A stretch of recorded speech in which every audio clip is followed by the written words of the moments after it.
ওম শান্তি 30 জানুৱাৰী 2025 সাকাৰ মহাবাক্যৰ সম্পূৰ্ণ সাৰ কথা।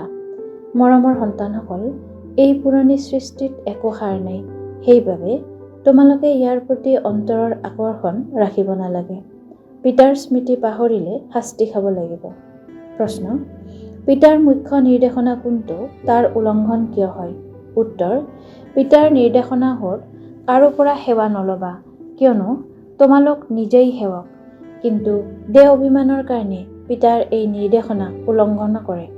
পিতাই কয়, তোমালোকে যদি ইয়াত সুখ লোৱা তেন্তে তাৰ সুখ কম হৈ যাব। বহুত সন্তানে কয়, আমিতো স্বতন্ত্ৰ হৈ থাকিম, কিন্তু তোমালোক সকলো পিতাৰ ওপৰত নিৰ্ভৰ কৰা। ধাৰণাৰ বাবে মুখ্য সাৰ: 1. যদি এবাৰ কিবা ভুল হয় তেন্তে সেই সময়তে কাণত ধৰিব লাগে। দ্বিতীয়বাৰ যাতে সেইটো ভুল নহয়। কেতিয়াও দেহ অহংকাৰত আহিব নালাগে। জ্ঞানত প্ৰবীণ হৈ অন্তৰ্মুখী হৈ থাকিব লাগে। 2. সঁচা পিতাব্ৰতা হ'ব লাগে। জীৱনতে উৎসৰ্গিত হ'ব লাগে। কাৰো প্ৰতি অন্তৰৰ আকৰ্ষণ ৰাখিব নালাগে। বুদ্ধিহীনৰ দৰে একো কাম কৰিব নালাগে।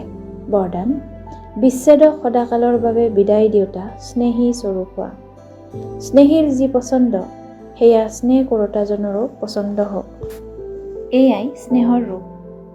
চলাফুৰা কৰা, খোৱা বোৱা, থকা স্নেহীৰ অন্তৰ পচন্দৰ হওক। সেইকাৰণে যিয়েই সংকল্প বা কৰ্ম কৰা, প্ৰথমে ভাবা যে এয়া স্নেহী পিতাৰ অন্তৰ পচন্দৰ হয়নে? এনেকুৱা সঁচা স্নেহী হোৱা, তেতিয়া নিৰন্তৰ যোগী, সহজযোগী হৈ যাবা।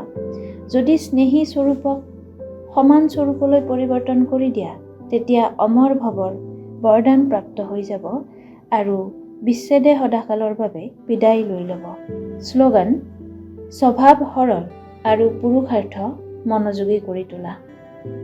শক্তিশালী মনেৰে শক্তিৰ প্ৰকম্পন দিয়াৰ সেৱা কৰিবলৈ আজিৰ অব্যক্ত সংকেত। যেনেকৈ বীজত গোটেই বৃক্ষ সমাহিত হৈ থাকে, তেনেকৈ সংকল্পৰূপী বীজত গোটেই বৃক্ষৰ বিস্তাৰ সমাহিত হৈ যাওক। তেতিয়া সংকল্পৰ অস্থিৰতা সমাপ্ত হৈ যাব। যেনেকৈ আজিকালি জগতত ৰাজনীতিৰ অস্থিৰতা, বস্তুৰ মূল্যৰ অস্থিৰতা, মুদ্ৰাৰ অস্থিৰতা, কৰ্মভোগৰ অস্থিৰতা, ধৰ্মৰ অস্থিৰতা বাঢ়ি গৈছে, সেই অস্থিৰতাৰ পৰা নিজক বা সকলোকে ৰক্ষা কৰিবলৈ মন বুদ্ধি একাগ্ৰ কৰাৰ অভ্যাস কৰি শক্তিৰ প্ৰকম্পন দিয়াৰ সেৱা কৰি থাকা। ওম শান্তি।